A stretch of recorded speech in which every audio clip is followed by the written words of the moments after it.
Hello. Good afternoon. How are we doing today? All right. So nice to see all of you. Thank you for coming to my session. I know there's like 50 other sessions going on, but there was something about the title or something about the description that made you want to spend the next hour with. This is where all the cool people are? Make a little noise if you're a cool person. All right, that's right. This is all where all the hip kids hang out, right? Well, thank you so much for coming. Welcome to Beyond the Beat, leveraging music to enhance training and learning. I'm so pleased to be with you today, and we're going to have some fun here. This is not a presentation, nor is it a speech or a workshop. This is a journey. This is a journey. It just happens to be a musical one, and I want to know who's ready to go for the ride. All right, well, you've come to the right place. My name is Mike Brenner. I'm the founder and CEO of a company called Right Chord Leadership outside of Philadelphia. Anybody from the Philly area? 2 people. All right, excellent. I was complaining about driving down 95 yesterday. I was like, I hate 95. And then I heard like somebody came from Malaysia to be to this conference. First time not only at an ATD conference, but first time in the United States. Can you imagine? Here I am complaining about driving down 95. Music has been a constant companion of mine since I was a little kid. How many musicians do we have in the room? Raise your hand. Oh, quite a few. Excellent. Okay, well, I primarily play saxophone. Any saxophone players in the room? Perfect. All right, excellent. So this is my tenor sax. This is my soprano sax, which I just happened to bring with me today. And I wonder why I brought that with me. We'll find out shortly. And this is, of course, is my flute. So I've been playing in bands since I was a wee lad. Now, admittedly, these photos are, pretty old. So with your permission, I'd like to show you a much more recent photo, if I could. Yeah, there's... I'm not sure how to feel about your laughter there. Who wants to go back even further?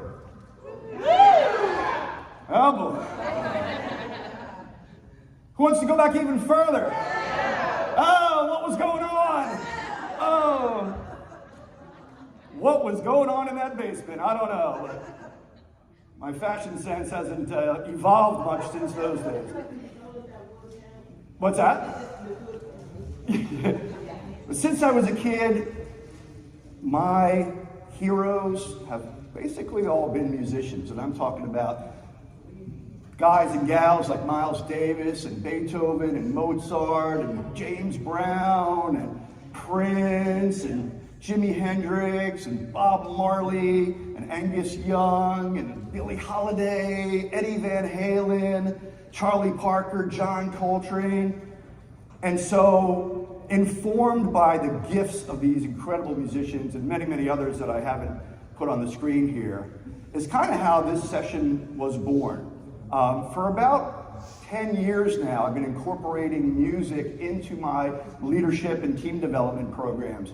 And it's been a whole lot of fun. So I'm so glad that you're with me this afternoon to share the journey with me.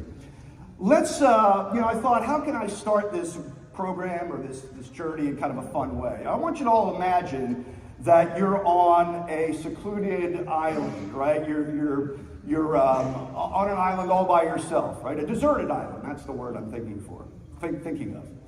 And I want you to determine if you had to pick one of the following artists to be your only source of music while you were stranded on this island, would it be the following?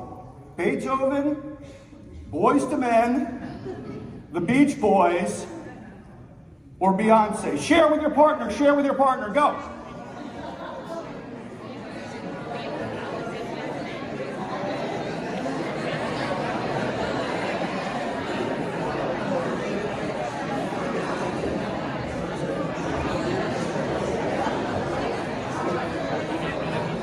How many Beethovens? Boyz II Men. Beach Boys. Beyonce's. All right, fascinating. Let's try one more. So that was B, right? B, B, B, B. Let's try M. Marvin Gaye, Mariah Carey, Madonna, or Miles Davis. Go!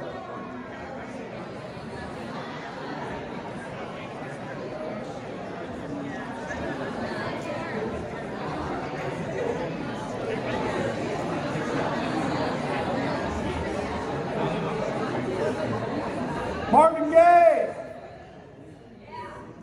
Mariah. Madonna. Miles Davis. Wow, awesome. All right, we have a nice eclectic room here with all kinds of musical preferences. I love it, I love it, I love it. So the question we want to look at today is, what if we could use music not just to entertain, but to really enhance the work we do as trainers and facilitators? How can we help our learners retain information, learn information, and use music not just like, background music, but as a tool for learning and development? That's really the key here. You're probably aware that music has been integrated into education for a long, long time. Going back into ancient civilizations, our foremothers and forefathers have been using music throughout the millennia. Often used to teach language, foster social cohesion among communities, and many other purposes as well. And over time, of course, the role of music in education has expanded accordingly to reflect different cultural changes, different changes in societal values. But using music in this fashion is nothing new specifically. But I hope to bring to you today my perspective of being a musician for about 40 years and being in the learning and development space for about 25. I've learned a lot about how to use music, when to use music, and why to use music. Okay, so I'm not the first person to do this, but I have some potent points of view that I'm going to share with you. Let's talk a little bit about the science behind music and learning. I think that's a very important place to start here. Like all art forms, we're familiar with the power of music to move us emotionally. When we play a piece of music, that's probably the first thing we think about, is how it's making us feel. And I'll prove it to you. I want you to think about how the following little piece of music makes you feel. And then at the end of the little clip, I want you to share with your neighbor just some emotions or some feelings that this piece of music surfaces for you. Okay, here we go.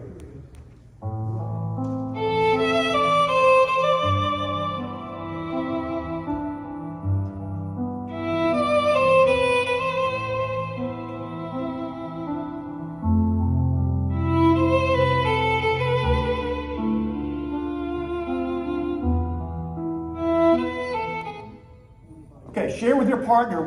How are you feeling as you listen to that piece of music?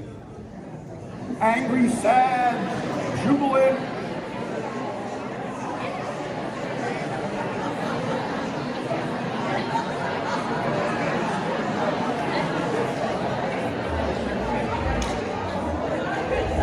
So, shout out some emotions. Go ahead. Sad. What else? Huh? Heartbroken. Longing, sorrow, right? And that took probably just a few seconds for you to hear that music and to be feeling some way about it, right? And there are emotional centers in the brain called the limbic system that is responsible for feelings and emotions when we listen to a piece of music. Let's try one more.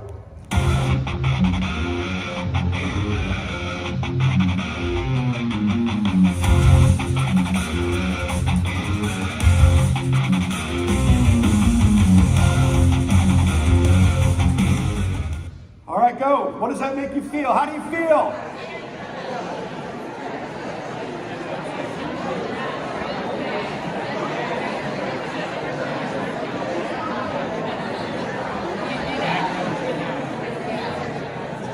Are you still feeling sad, heartbroken, and lonely? Oh, what are you feeling? Wild.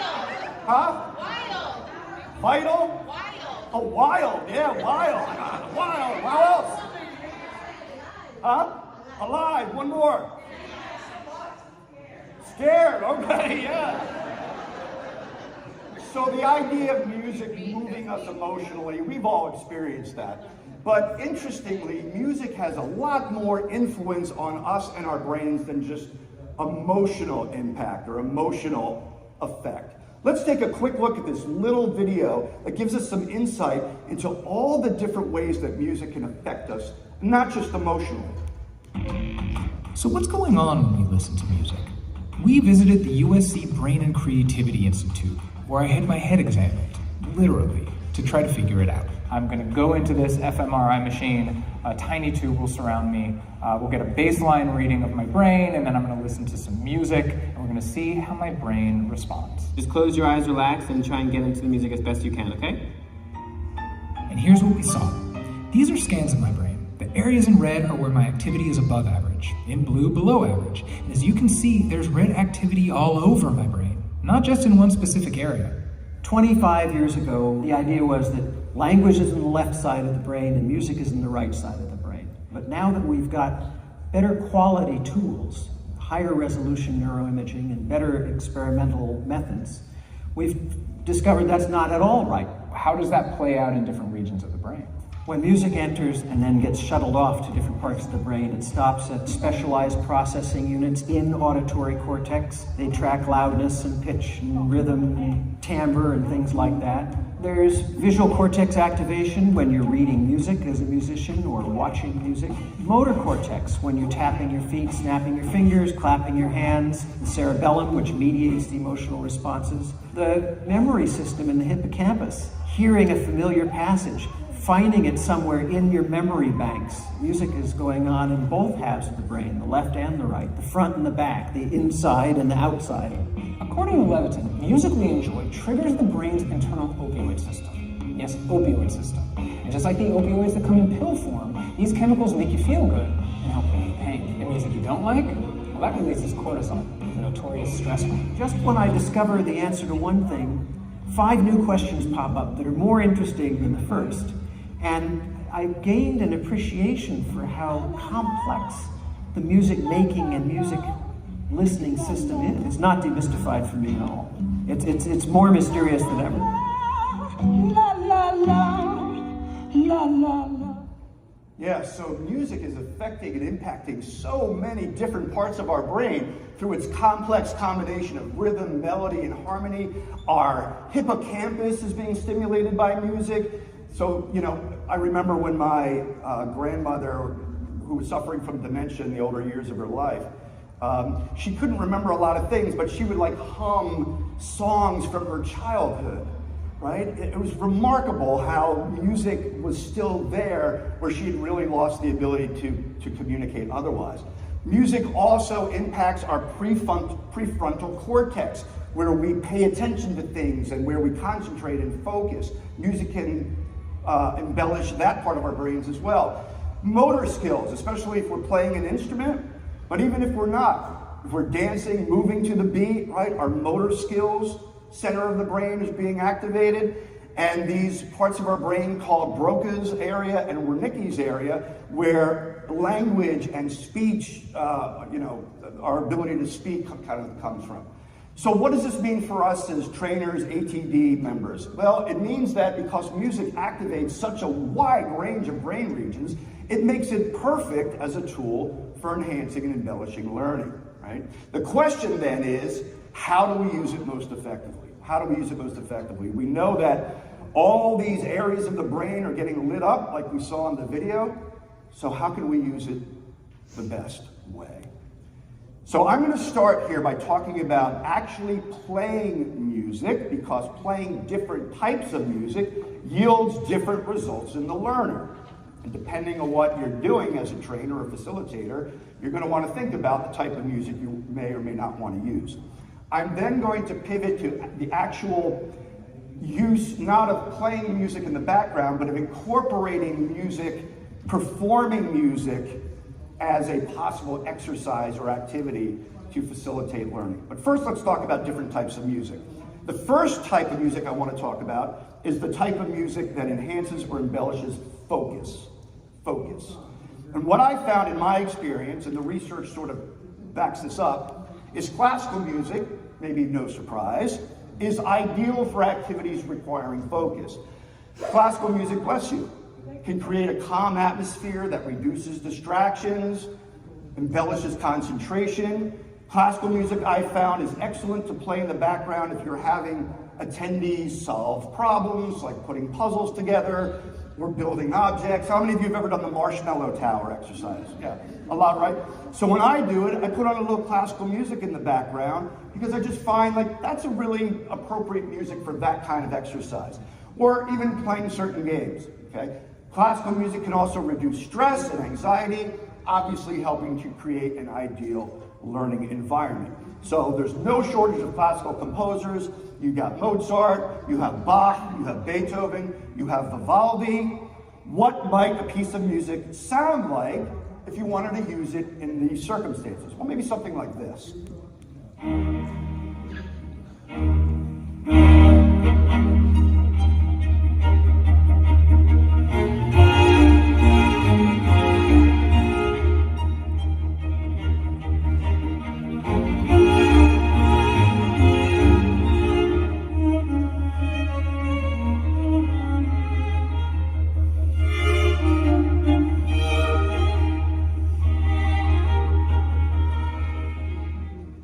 There's some motion to it, there's some fluidity to it, but it's not overwhelming and dominating. So if you have people working together, talking about things, putting marshmallow towers together, classical music is a nice option. My tips are to play it during activities requiring focus and concentration, certainly not at the volume that it's being played here. Right? And avoiding bombastic selections like the 1812 Overture. Right, because if you're having people, I do this exercise, it's called broken squares, where you have to fit together pieces of a puzzle, or the marshmallow exercise, and if you're playing this,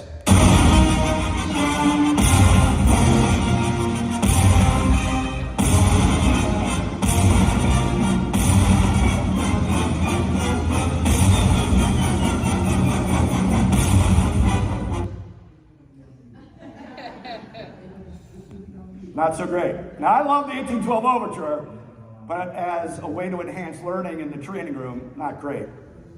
And as I said, it's really good for group activities, okay? Let's talk about music requiring reflection. So you might say, well, what's the difference between focus and reflection? Well, that's for all of us as individual, practitioners to decide.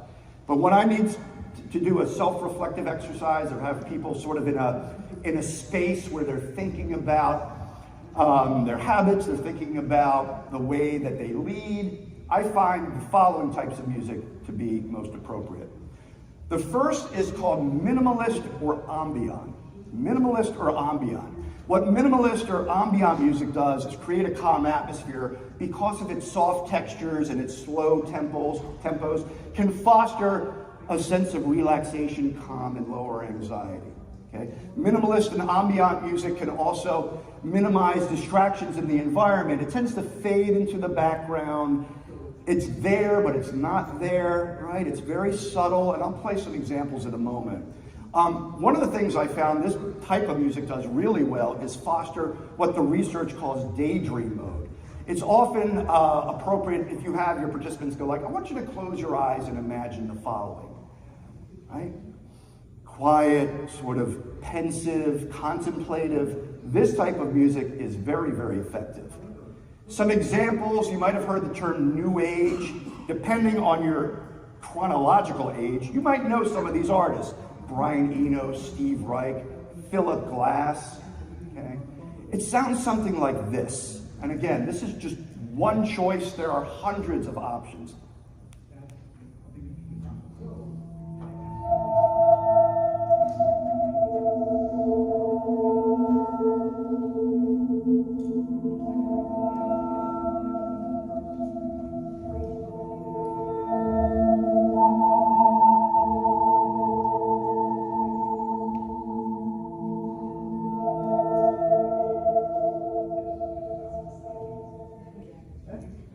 What do you think? Can you see yourself sort of like going inward and reflecting on some aspect of your leadership or some aspect of your life, right? There's not a lot there to distract us. It's a very interesting genre of music in terms of how it can embellish a learning environment. There's another type of music that I would fall into the reflection area. So here's another option for you. It's called lo-fi hip hop. This is a thing, okay? It's characterized by a relaxed, mellow sound.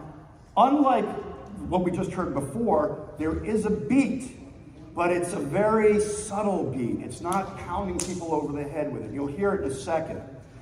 It creates a soothing atmosphere that reduces stress, promotes focus, and encourages a state of flow. And you'll hear what I'm talking about shortly. Now, I didn't know any of these artists. I had to look them up, okay? What do I know? I'm 56. I don't know these people. Mondo Loops, Kupla, Nujabes, Purple Cat. But more importantly, check out what lo-fi hip-hop sounds like. And imagine using it in your sessions and when you might use something that sounds like this.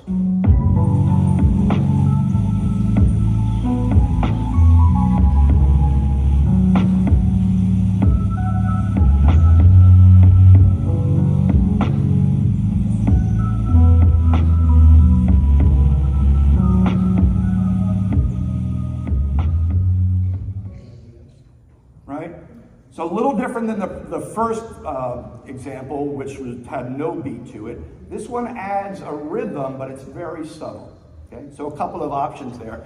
My top tips: the beat should not dominate, because we're so distracted by virtually anything in the environment that a beat, especially a dominant beat, people start kind of tuning into that and not into the work that you're asking them to do. Now this one is, sort of controversial. I love hip hop, especially old school hip hop, but I would avoid words. Why do you think I would suggest avoiding hip hop with words? HR? Oh, bad words. That's true, I didn't think about that. But if you're having your participants do some kind of exercise or activity, and they're hearing this. Oh my gosh, needing I do like the one beat to toss. All over the track, man. Pardon me, as I come back, as I did it, I had to beg your pardon. When I travel through the tonight. All right. Are they going to be focused on what you're asking them to do? No.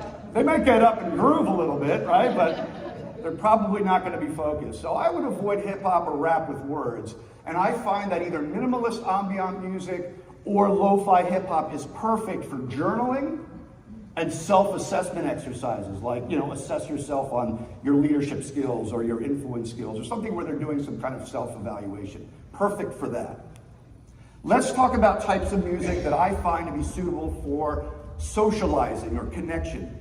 Very different than what we just heard. Smooth jazz. Smooth jazz. You know what smooth jazz is? Yeah. Smooth jazz is a genre of jazz, and I'll play a clip in a moment. That I found helps foster social interaction because it's lively. It's usually in a major key, which means there's sort of a brightness to it, sort of a joyfulness built into it. It can stimulate the brain's creative centers without overwhelming it. Something I found when I use smooth jazz. And I love this one. It brings a sense of polish and sophistication to your training while remaining accessible even to people who don't necessarily like jazz. Oh, I don't like jazz. You put on some smooth jazz, and they're like, I kind of like this, okay? You might have heard of some of these artists, Spyro Gyra. How many of you have heard of Spyro Gyra? How about David Sanborn, who recently passed away, unfortunately? Pat Metheny, okay? Yeah. Sounds something like this. So imagine saying, everybody, you don't have to do this.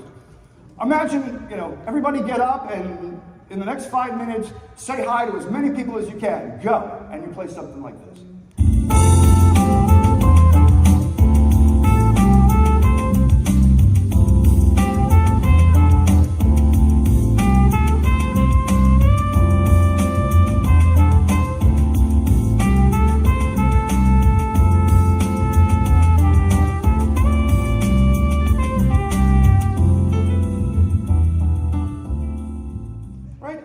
Kind of dig that. Even people that don't traditionally like jazz. You get up, you're meeting people, you have this sort of bright, joyful music with some movement behind it. Very effective for social connection. Some top tips.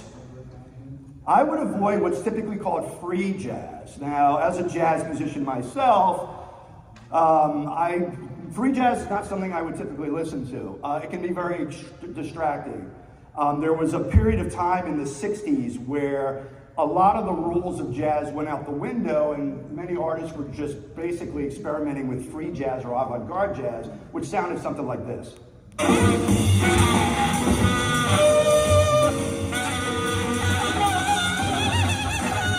I mean, it was... Imagine listening to that for a few minutes, right? So if you put that on, you're gonna get some weird looks, like, you got anything else to play? Okay.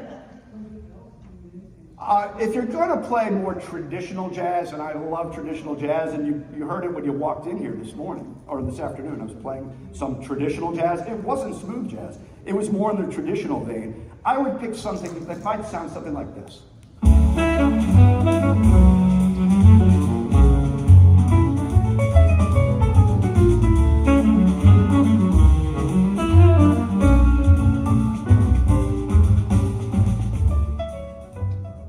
That's not exactly smooth jazz, but it is very accessible jazz, right? There's nothing there, I think, that would cause somebody going, what are we listening to? So I'm all about playing jazz, but you know, there's so many different subtypes of jazz. You want to make sure if you're going to play it that you pick a genre that's appropriate. Okay? So we talked about focus, we talked about social connection, we talked about concentration, and now we're going to talk about energy. So the music that I find perfect for energizing a room is really like rock and funk, okay? And I find that rock and funk songs are perfect specifically in 4 different intervals as people are entering, unless it's early morning. Because if you're playing something that's like, you know, has this real heavy beat or super funky, and people are coming in at like 8 in the morning with their, you know, cups of coffee, it might be a bit much. It might be a bit much. During breaks, this kind of music is great. You know, come back in 10 minutes, they're going out of the room, you put on a super funky song, Earth, Wind and Fire, James Brown, whatever, perfect. But I said, not necessarily including lunch. Why do you think I added that caveat? Yes, good. During lunch, people kind of want to talk, right? And if this like super groovy, super funky things going on, it might detract from people's ability to communicate with each other. So that's why I add that caveat. As people are leaving, perfect, right? Send them out on a high, funky note. And whenever an energizer is needed. If you notice the energy flagging in the room, you can just say, all right, folks, 5 minutes, everybody up, and have them do something, put on something with a funky beat or a rock song, and you know, watch the energy rise in the room.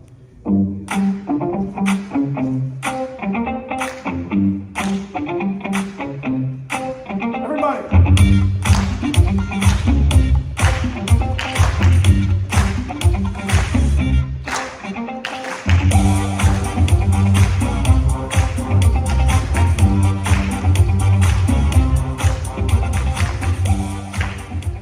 We just watched it happen in real time, right?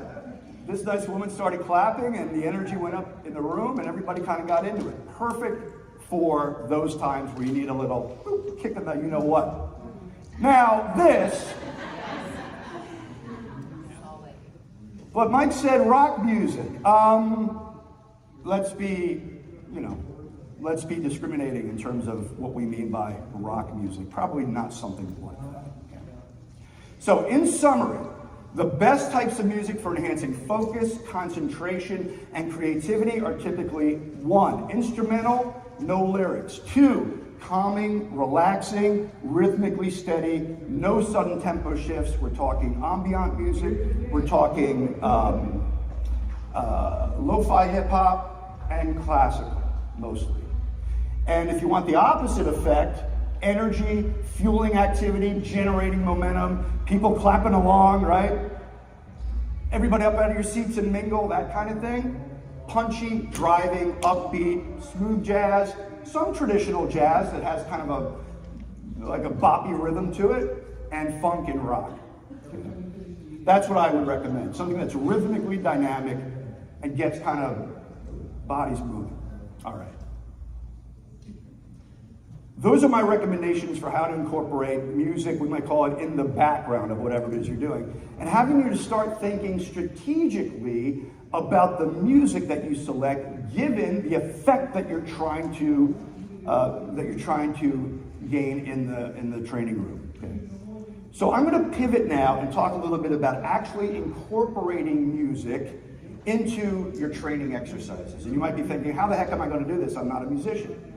Well, we're going to talk about that in a little bit. Okay? These are actual ways that I incorporate music performance or the creation of music in my training programs, and hopefully it'll spur some creativity on your part.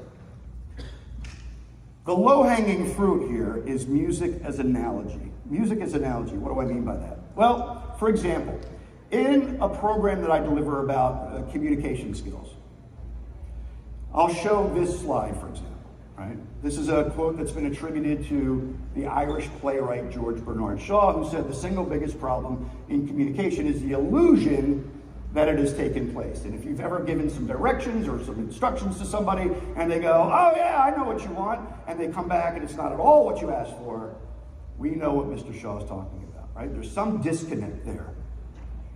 And one of the things that I talk about is the fact that English is weird. English is fraught with opportunities for misinterpretation and miscommunication. For example, call me a cab. Okay, you're a cab. Or, we love hurting people.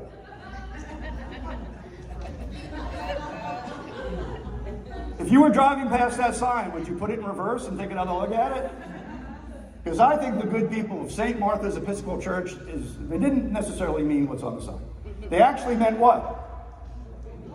We love people who are hurting because we can welcome them to our church and give them the spiritual nourishment they need. And my favorite of all, if your dog does a poo, please put it in the litter bin. Yes. So you're getting the idea now that communication is maybe not as simple as we thought, right? In fact, a simple punctuation mark can make a big difference. I don't know about you, but if I'm Grandpa, I'm hoping they meant the second one. So what we think we're giving, because we know what we mean, but oftentimes the recipient gets all jumbled up through no fault of their own. Okay?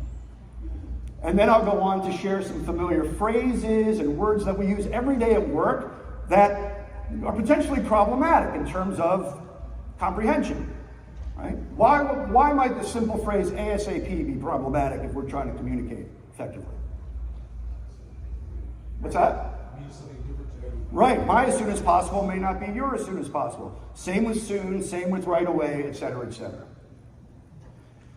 So what does music have to do with this little mini lesson in terms of the clarity of our communication? Well, I might pose an analogy.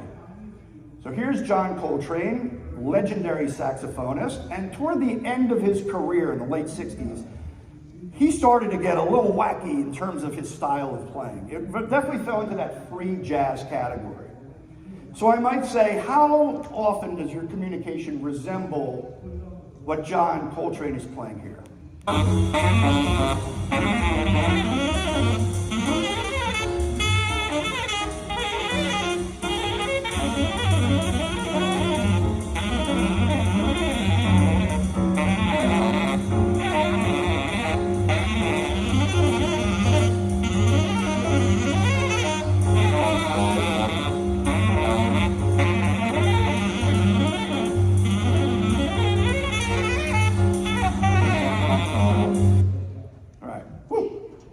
So help me connect the dots between that performance and how we might communicate at work. What's the bridge there between those two things?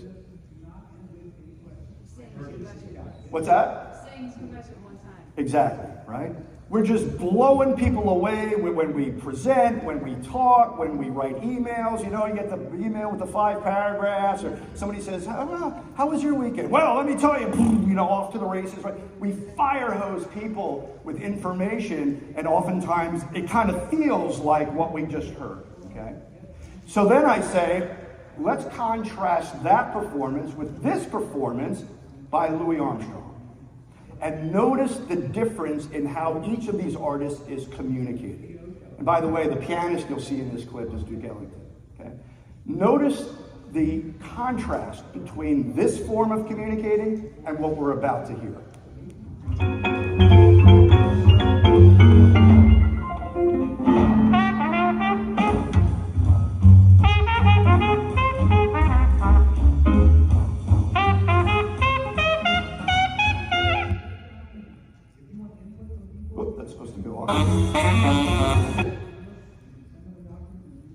Well, you get the idea. What was the difference? I think in the first one, it was like a fire. I mean, how to communicate with the fire. And Louis Armstrong, you have a fire and you have a space. Right, so for those that couldn't hear, in the first one, it was just kind of a jumble, a mess, right? And you can think about when someone you know is maybe talking to you and you're just blowing your hair back with information. As opposed to Louis Armstrong, whose communication was much more precise, much more measured. He allowed space between each phrase, much more succinct. And so the lesson here is be like Louis and ensure your messages, both written and spoken, are clear, precise, and succinct. Now, I could have just said that, but I use those musical performances to kind of make that point not only kind of more fun, but stronger in the minds of my learners, okay? Because what happens in vagueness stays in vagueness. I'll be here all week, ladies and gentlemen. Okay? So that's using music as an analogy, in this case, for how we communicate. And I showed two different, very distinct performances to underscore the point about being precise, being clear, being succinct, and allowing space. Very, very simple. And you can do the same with, whatever artist you want to choose too. There's another way that I use music as analogy, and I want to share it with you. And I'll say something like, and I'm talking to my learners, we are all authors of a book, and we add chapters to this book every day. You can't see this book, it's invisible, but it's called My Autobiography. And it's full of everything that makes us unique.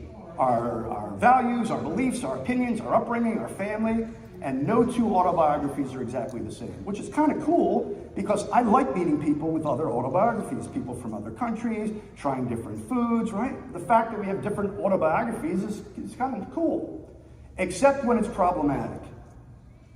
Because we filter reality through our values and our opinions and our perspectives and our points of view, and sometimes that can lead to these types of situations, where no matter how hard I try, or you try, we simply can't see things exactly the same way because we don't share the same autobiography. By the way, who's right?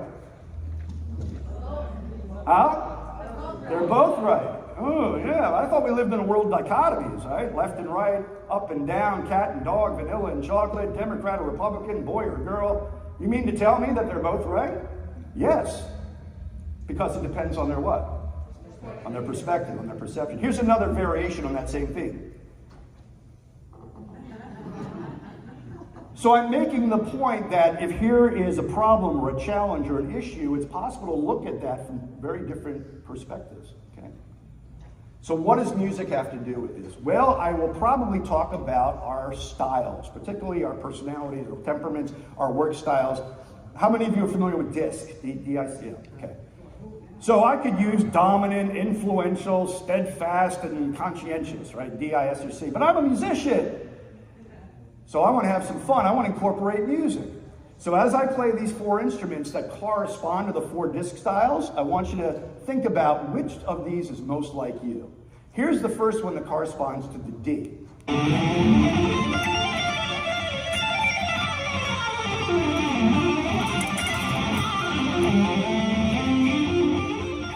Right? That blistering, blow your hair back electric guitar represents temperaments that are decisive, strong-minded, results-driven, right? Okay. Now here's the instrument that corresponds to the I, influential, sociable, outgoing, extroverted.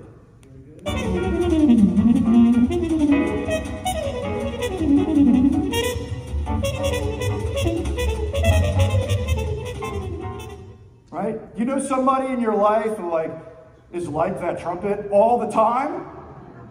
You come in Monday morning, you had a long weekend, and you're kind of making your way to your desk, if you're still working in office, and here comes Joanne from accounting. You won't believe what we did this weekend. It was unbelievable. We all piled in the car, and we drove up to the thing, and then we went to the park, and then we had lunch, and you're just like, oh, can you at least just take it down a notch? On the other hand, you might know somebody who is a tenor saxophone.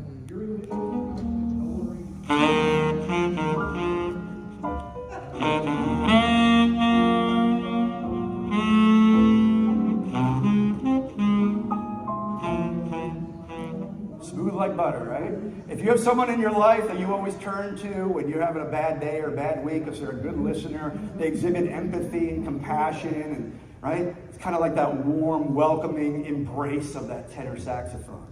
And then there are the people associated with the C, conscientiousness in the disc profile, who might resemble this cello.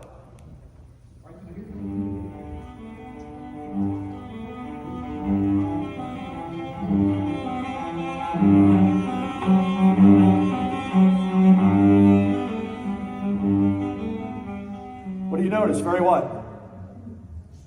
Huh?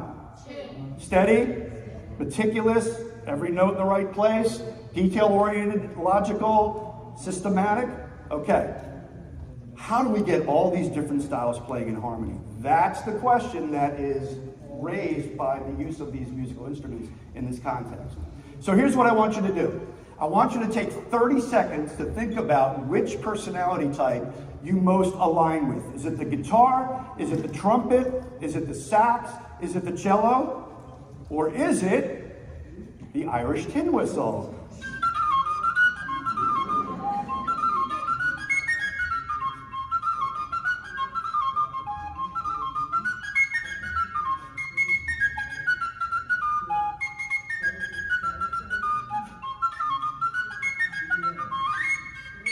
Thank you.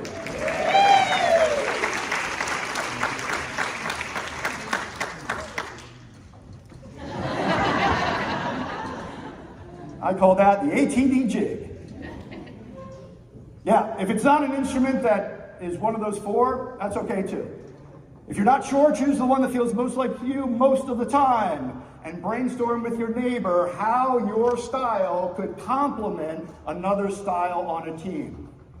How would a guitar complement a sax? How would a trumpet complement a cello? Go, 3 minutes.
All right. What did you come up with? What are some ideas for getting the cellos and the saxes and the trumpets playing nice together? Yes. You've all got to come in on the right beat. You've got to know the musical notes. You need to see what the music is, and then know when your part comes in. Ooh, yeah. Mic drop. If this wasn't a $300 mic, I would drop it right now. All right, I saw a hand back here.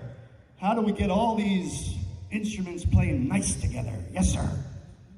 We were talking about how we have the electric guitar, but we also have the cello, and a really cool music group is the Trans-Siberian Orchestra. Sure. Some very epic music that incorporates both of those things. So it's knowing where the strengths are. So if you're someone that's very direct, knowing how to work with people that are detailed, so they don't get stuck in the details, but they're allowed to embellish on the directness that you have and create something beautiful together. Woo, love it. Nice. How about one more? Thank you, sir. One more. Yes. All right. Yeah, we were kind of talking about the same thing. The newest Phantom, the movie, playing the organ and the bass guitar together, right? So it's about volume, turning things up and down. Balance, yeah. You always need more sax, right? Give it up, give it up!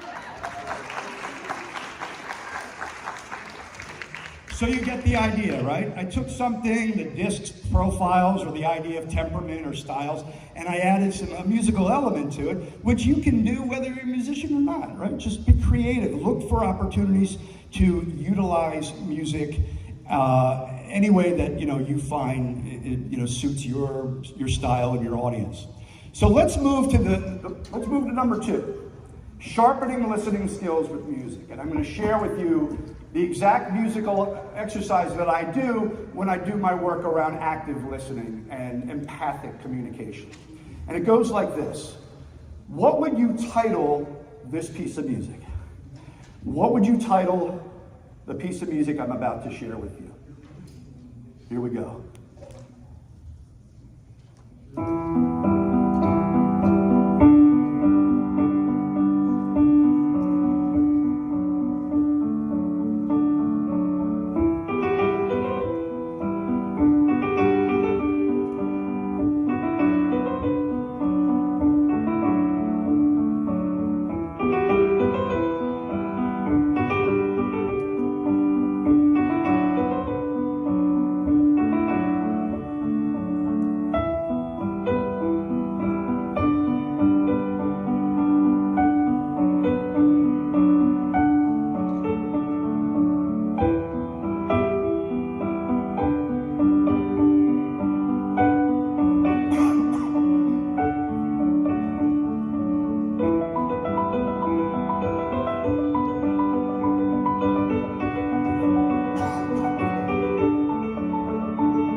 Go ahead, share with your neighbor. What would you title that piece of music? Go.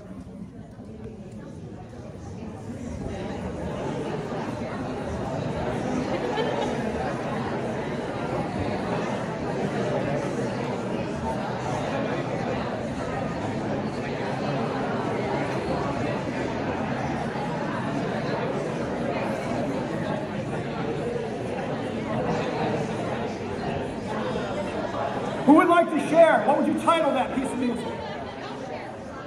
Yeah.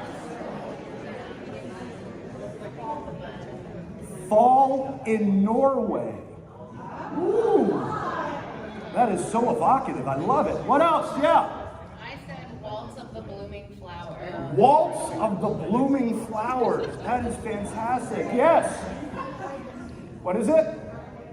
Run Away With Me. Love it. How about, yes. New Beginning, fantastic, yes. It's Raining in Minneapolis, yes. Waiting for Summer, love it. One more.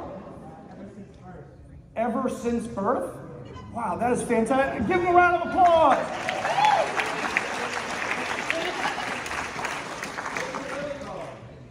I don't know. I have no idea. I'll have to check out, I'll have to Google that one. Let me ask you a question. How much focused, intentional listening did that exercise require of you? A lot or a little? A lot, right? You had to kind of go and focus and block out the internal distractions. I gotta, where am I gonna go for dinner? And I gotta meet so-and-so later, all that stuff. In order to do that activity, you really had to exhibit a high level of focused, intentional thinking. Question number 2, is that the level of focus and intention we typically bring to our listening? No, it really isn't. How often do we truly listen with that kind of depth and intention? A lot or a little? Very little, very little, yes. Something that on focus tip was, I found that you had to continue to follow. It started off with one kind of tune that I was maybe you can title this, but then towards the end I was like, but maybe I need to add an and in there. And I think when we think about how we listen to people, sometimes when you'll ask a question, just listen to the first little bit of that. Yes. And then when they're telling the rest of it, you're like, oh, I Yeah, so what Alexis was saying, you had to listen really to the end of that little piece because there were different phases or stages. The music was evolving, right? And the connecting the dots piece is sometimes we just listen to the first 5 seconds and we're like, oh, I got it, here's what you have to do, right? And so it's a reminder sometimes we have to listen to the very end before we can respond appropriately. Exactly. I bet you would agree that typically, our listening looks something like that. Yes. Now, you may not literally stick your fingers in your ears, but, you know, we're very busy and someone's trying to share something with us and yeah, okay.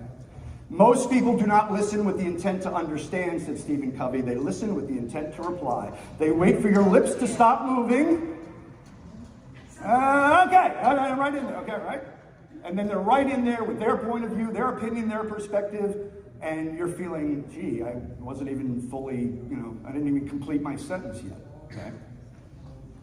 So what I would do with my clients or my attendees is follow all that up with this debrief question.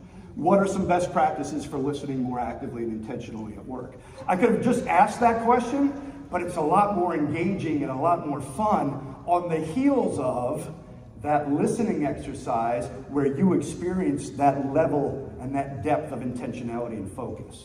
Okay, so that's another way to use music, and you can replicate this exercise.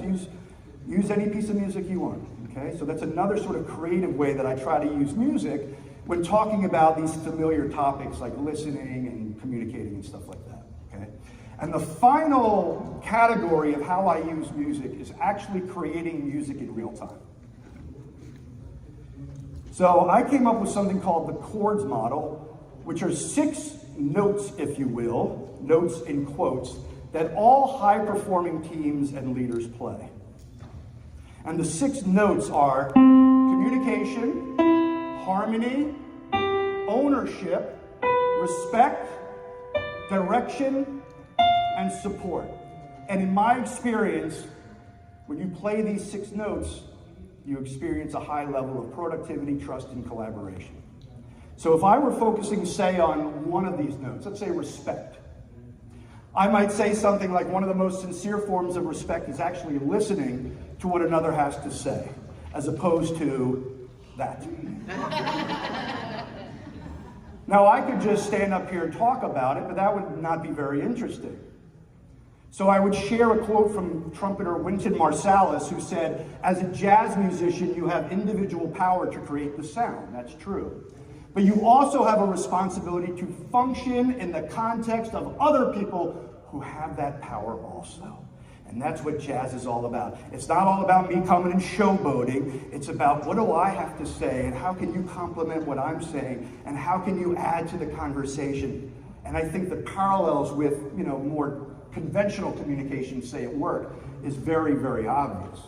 So to illustrate this point, if I was in my hometown, I would have set up this percussion rack that I actually use when I perform with my band.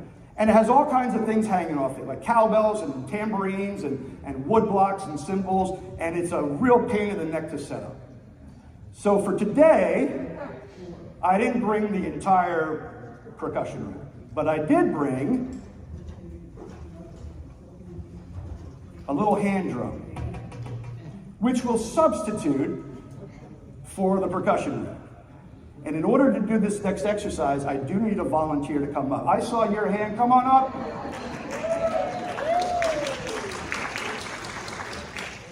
What's your name? Kathy, watch your step.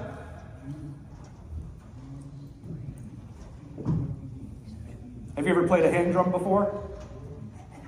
At home? Okay, you could put this around, come on out here. Put that around your shoulders. Now we're talking about the note of respect, right? So we're going to try to play an improvised duet. I don't know what she's going to play, and she certainly doesn't know what I'm going to play. And we're going to see what emerges, and we're going to see how this musical conversation goes, and if we are demonstrating an appropriate level of respect for each other. Okay? Are you ready? Okay.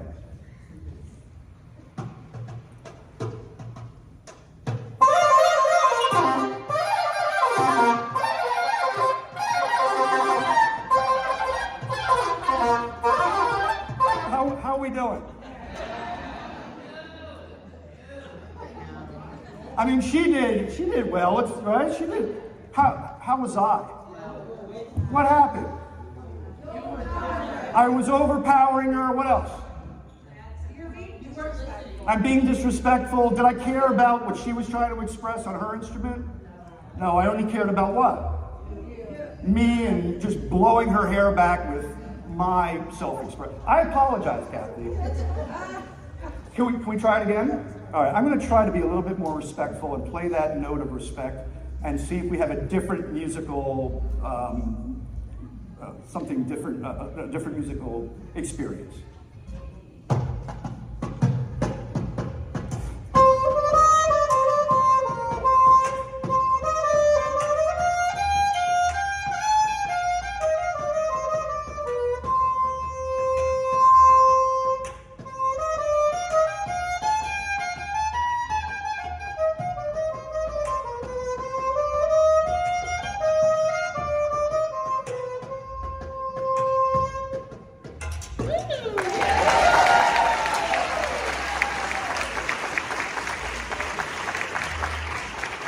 Is that any different?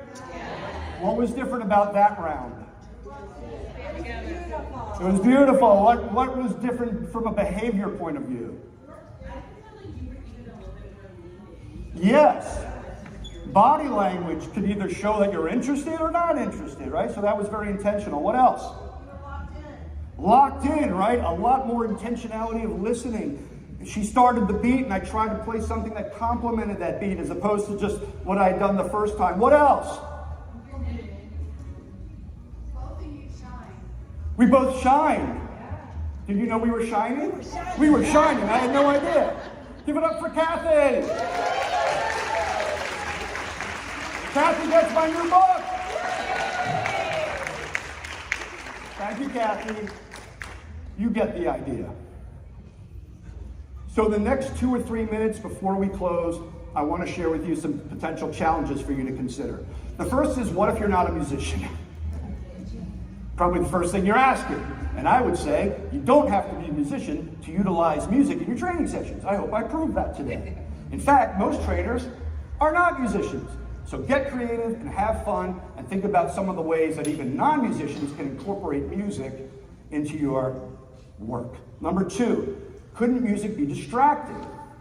Well, music can be distracting for some learners, for sure, especially if there's lyrics or the music is too stimulating or dominating whatever's going on in the room. So I would say, try different options. Ask your learners for feedback and experiment, right? And be flexible. There's no, right way to do this. There's just guidelines and tips based on my experience.